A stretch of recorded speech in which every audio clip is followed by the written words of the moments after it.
반갑습니다, 여러분. 계시탐정 장전도사입니다. 오늘 성경인물 탐구 두 번째 이야기는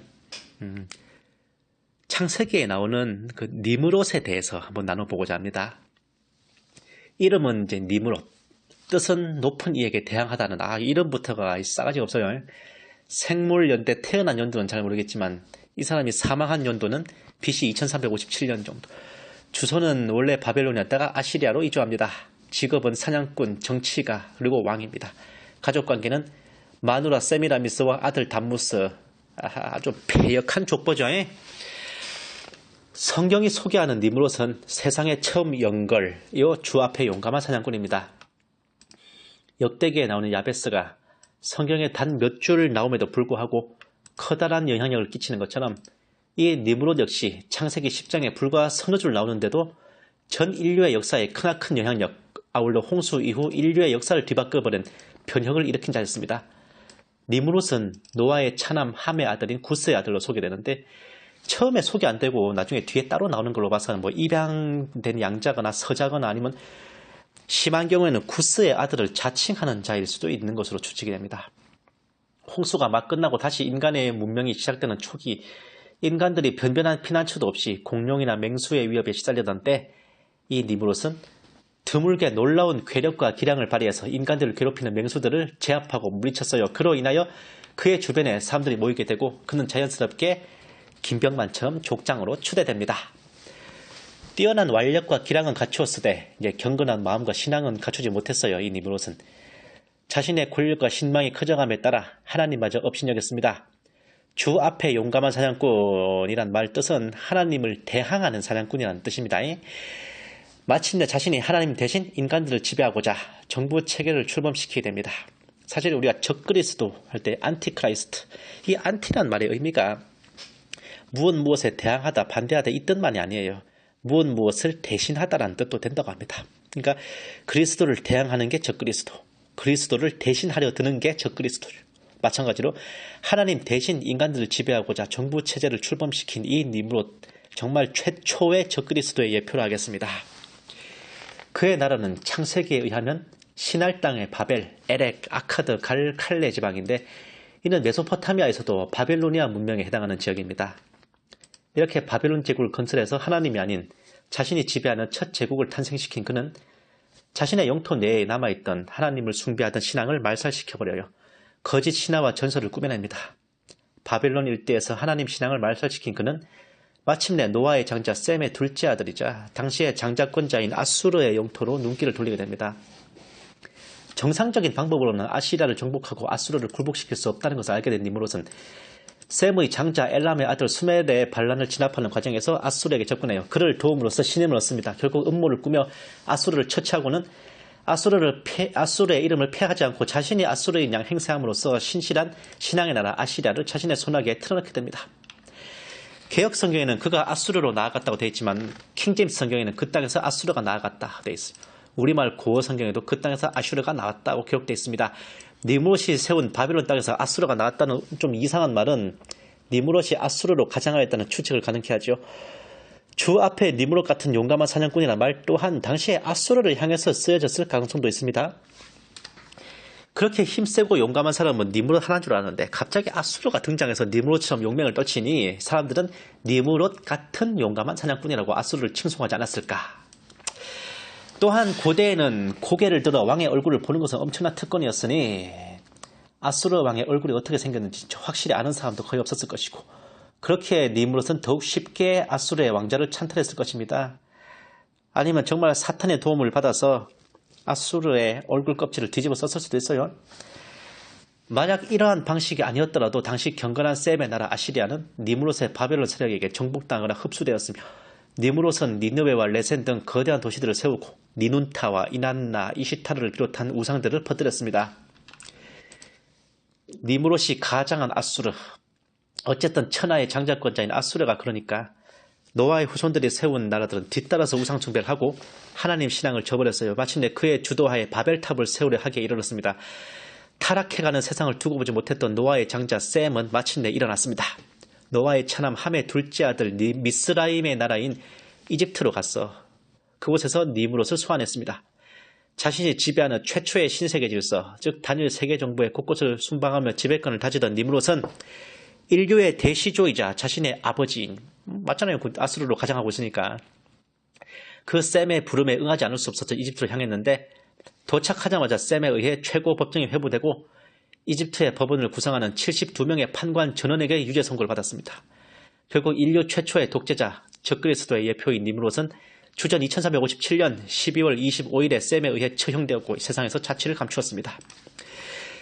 니므롯은 살아생전에 자신이 지배하던 바벨론과 아시리아에서 거짓 신화와 전설들을 만들어냄으로써 창세기를 말살하고 홍수 이전의 사탄 숭배를 부활시켰습니다.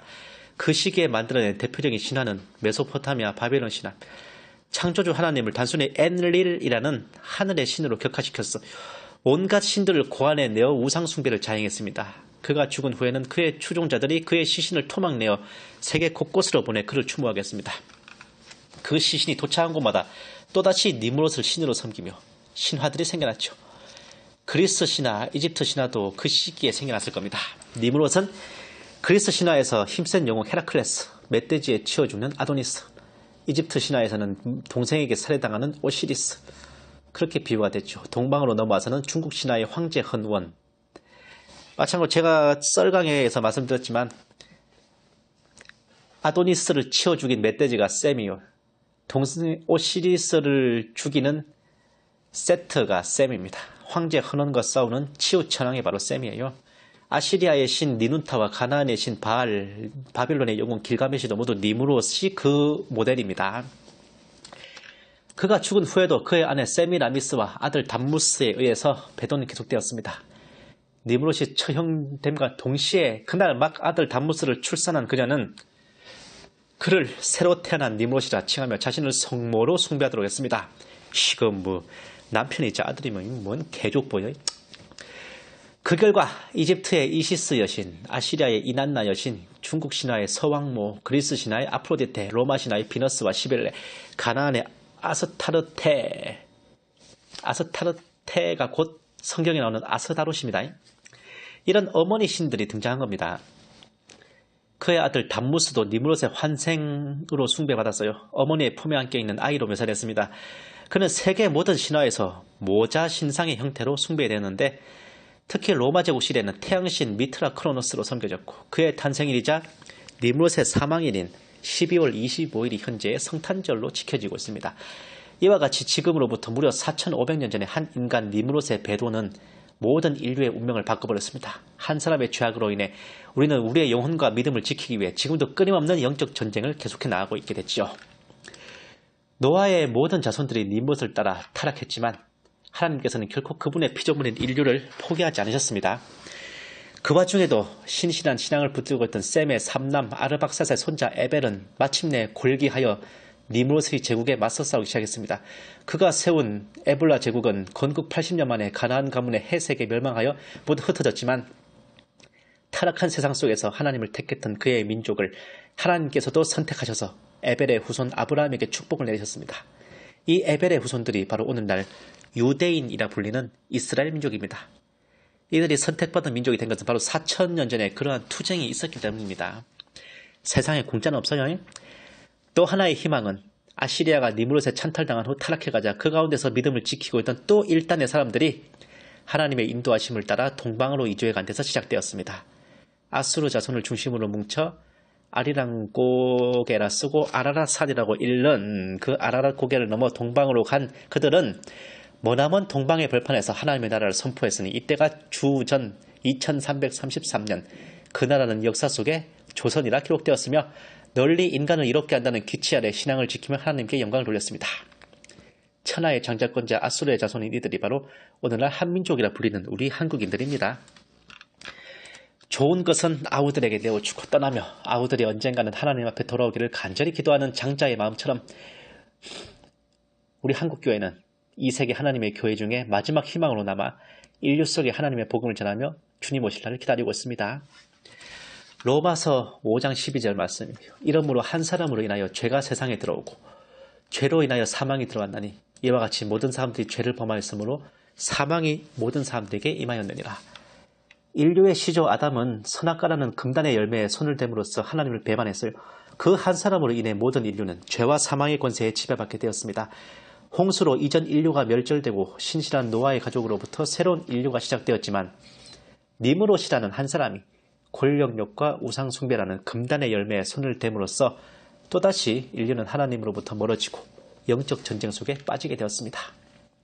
우리는 니므롯을 통하여서 주 하나님을 믿지 아니하는 이 세상의 모든 종교와 신화는 바벨론의 사탄 숭배에서 나온 것이라는 불편한 진실을 알 수 있었어요.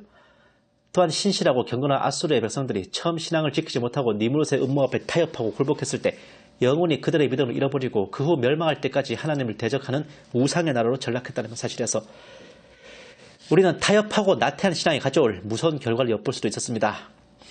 지금도 니므롯의 제국은 이 세상을 지배하고 있습니다.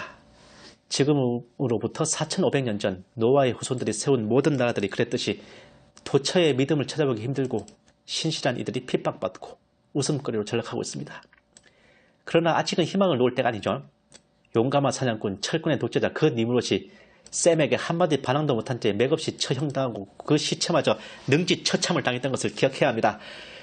니므롯의 아들이자 태양신으로 숭배된 담무스의 탄생 기념일 12월 25일의 오늘날 주 예수님의 축일로 경축되고 있으며 그날에 담무스를 위해 애곡하는 이들은 눈을 씻고 봐도 없지만 예수님이 이 땅에 오심을 찬양하는 소리는 이 세상을 덮고 있음을 우리는 기억해야 합니다. 이미 하나님께서는 니므롯의 세력에게 승리하셨어요. 그리고 우리에게 말씀하십니다. 담대하라, 내가 세상을 이기었노라. 감사합니다.